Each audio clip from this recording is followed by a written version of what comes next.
Dear students, welcome to my YouTube channel.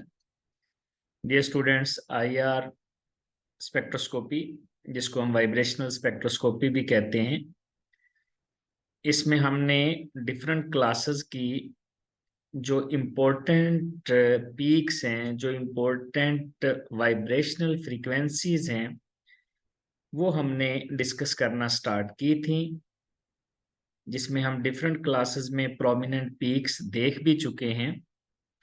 आज का जो हमारा लेक्चर है, इसमें हम डिस्कस करेंगे कि जो ईथर्स हैं उनका जो आईआर स्पेक्ट्रम है, उनमें पीक्स कहाँ कहाँ पे आती हैं, कौन कौन सी पीक्स इंपॉर्टेंट हैं जिनसे हमें पता चल जाएगा कि ये ईथर ही है। अब ईथर में और अल्केन्स में ऑलमोस्ट सारा स्पेक्ट्रम सेम होता है, क्योंकि ईथर में और अल्केन्स में सिर्फ सीओ बांड का फर्क होता है। अगर आप देखें, हमारे पास ईथेन है CH3CH3, और नंबर 2 पे हमारे पास 2 कार्बन वाला ईथर है, तो दोनों में सिर्फ सीओ बॉन्ड का डिफरेंस होगा। इसका मतलब है ये जो CH स्ट्रेचिंग होती है या CH3CH2 की बेंडिंग पीक्स आती हैं 13 to 1400 के दरमियान, ये तो वही होंगी जो अल्केन्स में होंगी।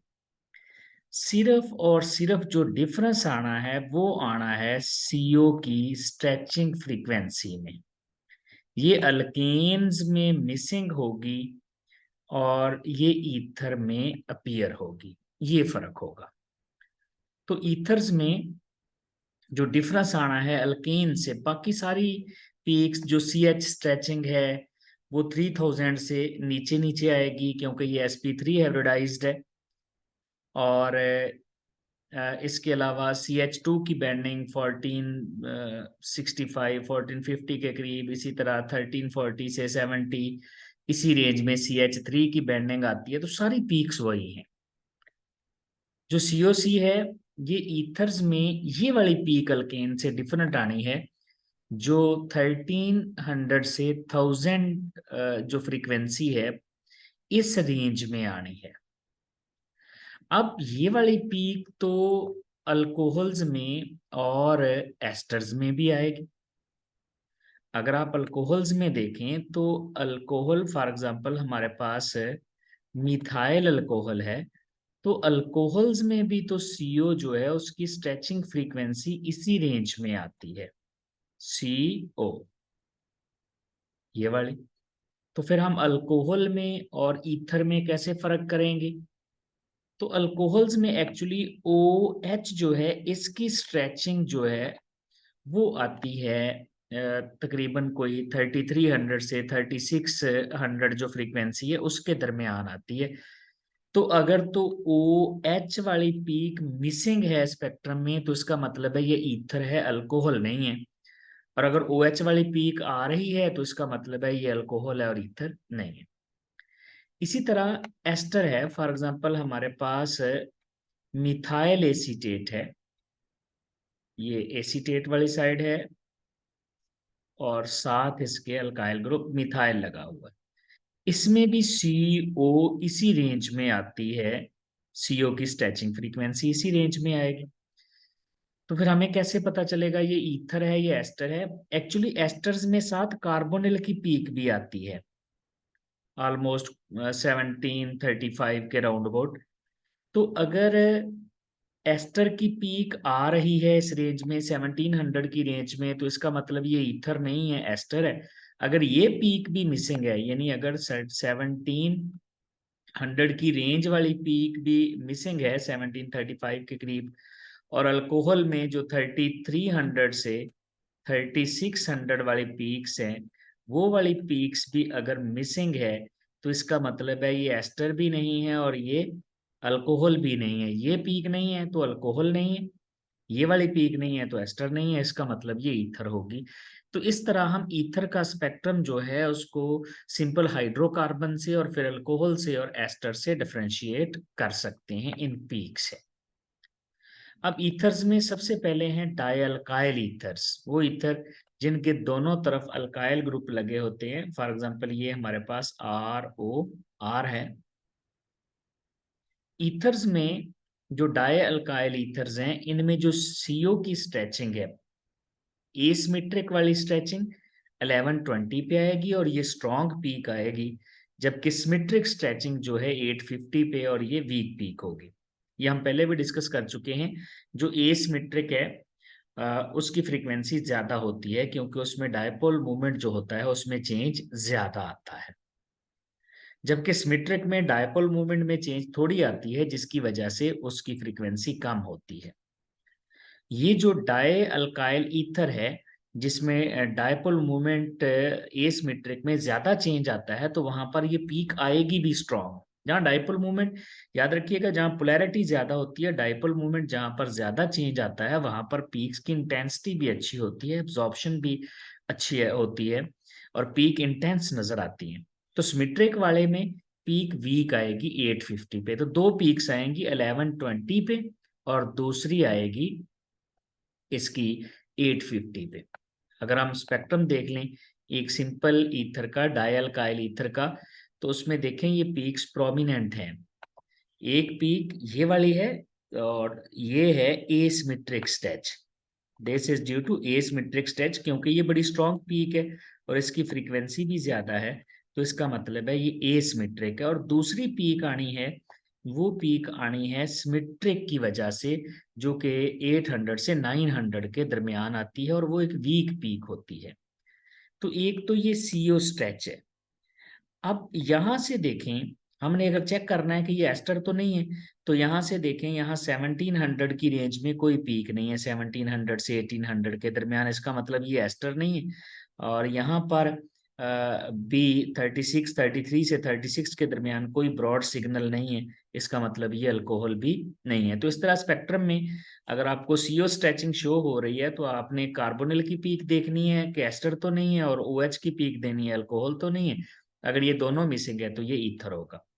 बाकी देखें ये CH2 बैंड, ये CI3 बैंड, ये तो वही अल्केन्स वाला है कि CH2 14 जो है 65 के करीब, और इसी तरह ये CI3 जो बैंड है ये 1350 के करीब आ जाता है।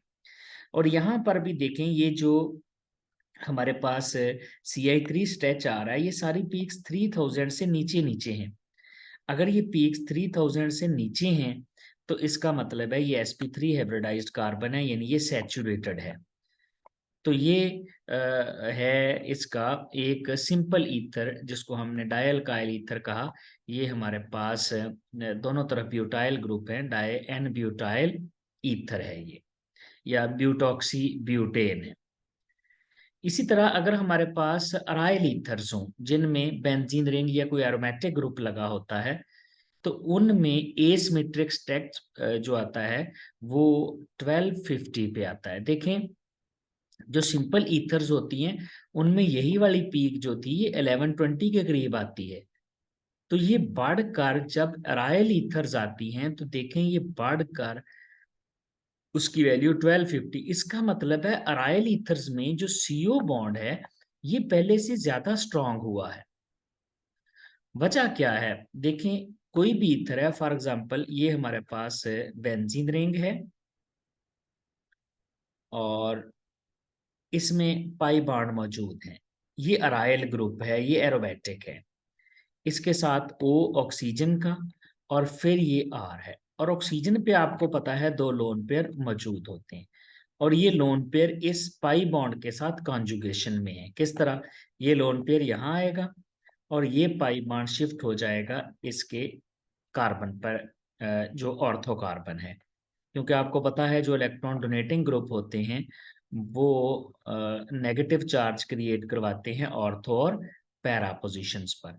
तो ये हमारे पास दो पाई बॉन्ड रह जाएंगे, यहाँ पर नेगेटिव चार्ज आ जाएगा और ये बन जाएगा डबल बॉन्ड। तो देखें, जो CO बॉन्ड पहले सिंगल था, वो सिंगल CO बॉन्ड पहले सिंगल था, अब उसमें डबल बॉन्ड करैक्टर आ गया।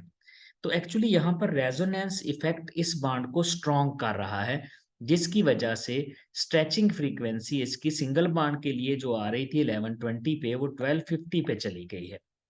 तो अराइल ईथर्स में एक तो एसिमेट्रिक स्ट्रेच जो है वो स्ट्रॉन्ग पीक आनी है, और ये हायर फ्रीक्वेंसी पे आनी है than simple alkyl ethers, and it is because of resonance. दूसरी वजह यहाँ पोलैरिटी क्रिएट हो जाती है, पॉजिटिव और नेगेटिव चार्जेस क्रिएट होने की वजह से भी थोड़ी सी बॉन्ड में स्ट्रेंथ आती है। तो ये फर्क है सिंपल ईथर्स में और इसमें जो हमारे पास अराइल ईथर्स हैं। इसी तरह देखें, जो सिंपल ईथर्स थी उसमें जो सिमेट्रिक स्ट्रेच था वो आ रहा था, सिमेट्रिक स्ट्रेच आ रहा था ऑलमोस्ट 850 पे। तो कितना फर्क पड़ गया, ये चले गया 1040 पे, और पीक भी स्ट्रांग होगी पहले से। क्यों? क्योंकि रेजोनेंस की वजह से यहाँ पर पोलैरिटी ज्यादा, ये पॉजिटिव और नेगेटिव चार्ज क्रिएट होने की वजह से भी बॉन्ड की स्ट्रेंथ पर फर्क पड़ा है। अब यहाँ पर दो बातें होगी, एक तो रेजोनेंस वाली बात, रेजोनेंस वाली वजह से जो स्ट्रेचिंग फ्रीक्वेंसी है वो पहले से ज्यादा बढ़ गई है, चाहे वो सिमेट्रिक हो या एसिमेट्रिक। एक फर्क तो यहाँ पे पड़ा कि फ्रीक्वेंसी की वैल्यू बदल गई। दूसरा फर्क एरोमेटिक में क्या पड़ा कि जो सिमेट्रिक वाली पीक सिंपल ईथर्स में वीक आ रही थी, वो सिमेट्रिक वाली पीक एरोमेटिक ईथर्स में स्ट्रॉन्ग आती है। अगर आप स्पेक्ट्रम देख लें, एक एरोमेटिक ईथर है, ये मिथॉक्सी बेंजीन, या इसको एनीसोल कहते हैं। This is aromatic compound anisole. अब एनीसोल, इसमें देखें पीक्स जो है 1250 पर और फिर 1040 पर, दोनों पीक स्ट्रॉन्ग आ रही, एक ये वाली पीक और दूसरी ये वाली पीक। ये और ये दोनों पीक्स देखें, इनकी इंटेंसिटी कितनी ज्यादा है और ये पीक स्ट्रॉन्ग आती हैं। जबकि हमने देखा था कि जो सिंपल ईथर्स होती हैं उनमें एक पीक तो इंटेंस आती है 1120 के करीब, लेकिन 850 वाली पीक जो है वो बड़ी वीक आती है।